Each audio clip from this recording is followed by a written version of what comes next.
ഇന്ന് രാവിലെ 6 മണിക്കാണ് ഏറെ വിഷമം നൽകുന്ന ഒരു വാർത്ത എത്തുന്നത്. പുതുവൈപ്പിനിൽ എറണാകുളത്ത് നിന്നും മത്സ്യബന്ധനത്തിനായി പോയ ബോട്ട് മറിയുകയും അതിലുണ്ടായിരുന്ന ഒരു മത്സ്യത്തൊഴിലാളി മരിക്കുകയും ചെയ്തു എന്നുള്ള വാർത്ത. ആലപ്പുഴ സ്വദേശി രഞ്ജനാണ് മരിച്ചത്. 62 വയസ്സായിരുന്നു പ്രായം. ഞാനിപ്പോൾ ജനറൽ ആശുപത്രിയിലാണ് ഉള്ളത്. എറണാകുളം ജനറൽ ആശുപത്രിയിൽ അവരുടെ ബന്ധുക്കളും അവരുടെ ഒപ്പം ജോലി ചെയ്ത ആളുകളുമൊക്കെ എത്തിച്ചേർന്നിരിക്കുന്ന കാഴ്ചയാണ് ഉള്ളത്. ഇവരൊക്കെ അപ്പോൾ അവിടെ ഉണ്ടായിരുന്നു. എപ്പോഴായിരുന്നു സംഭവം ചേട്ടാ? ഇന്ന് വെളുപ്പിന് 5 മണി കഴിഞ്ഞു. അന്നേരമായിരുന്നു ഇത്. രഞ്ജനൊപ്പം നിങ്ങൾ എത്ര പേരാ പോയത്? ഞങ്ങൾ 6 പേര് പണിക്ക് പോയത്.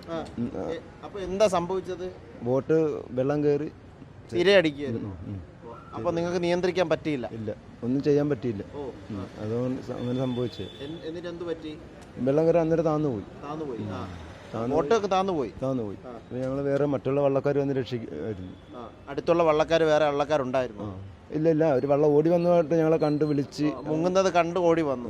അങ്ങനെ വിളിച്ചത്. അപ്പൊ നിങ്ങളെ ബാക്കി എല്ലാവരെയും ആ വള്ളത്തിലേക്ക് കയറ്റി. രഞ്ജനെ കയറ്റുന്നതിൽ താമസിച്ചെന്ന് പറഞ്ഞാൽ പിന്നെ ഞങ്ങൾ പൊക്കി കയറ്റുമായിരുന്നു വള്ളത്തെ. ആളെ മുങ്ങിപ്പോയില്ല, ആള് പൊങ്ങി കിടപ്പുണ്ടായിരുന്നു. അപ്പോൾ ഞങ്ങൾ വേറൊരു പെട്ടിയിലാണ് പിടിച്ചു കിടന്നത്. അങ്ങനെ വള്ളം വന്ന് വള്ളത്തിന് പൊക്കി കയറ്റുമായിരുന്നു. നിങ്ങൾ ആലപ്പുഴയിൽ നിന്ന് ഇവിടെ വന്ന് ജോലി ചെയ്ത് ആലപ്പുഴ എവിടെയുള്ളവരാ? ആലപ്പുഴ അമ്പലപ്പുഴ ഭാഗത്ത് നിന്നൊക്കെ ജോലി ചെയ്യുന്നവരാണ്. 62 വയസ്സുണ്ടല്ലേ പ്രായം? 60-ലേറെ വയസ്സുണ്ട് രഞ്ജൻ. 60-ലേറെ വയസ്സുണ്ട്. രക്ഷപ്പെട്ടു. ബാക്കിയുള്ളവർ രക്ഷപ്പെട്ടു. ബാക്കിയുള്ളവർക്ക് കുഴപ്പമൊന്നുമില്ല. വള്ളത്തെ പരീക്ഷണം വള്ളമാണ് ആൾ കയറ്റിയത്. പ്രത്യേകിച്ച് എടുത്ത് പരീക്ഷണം വള്ളക്കാർ വന്നില്ലേ 6 പേരും.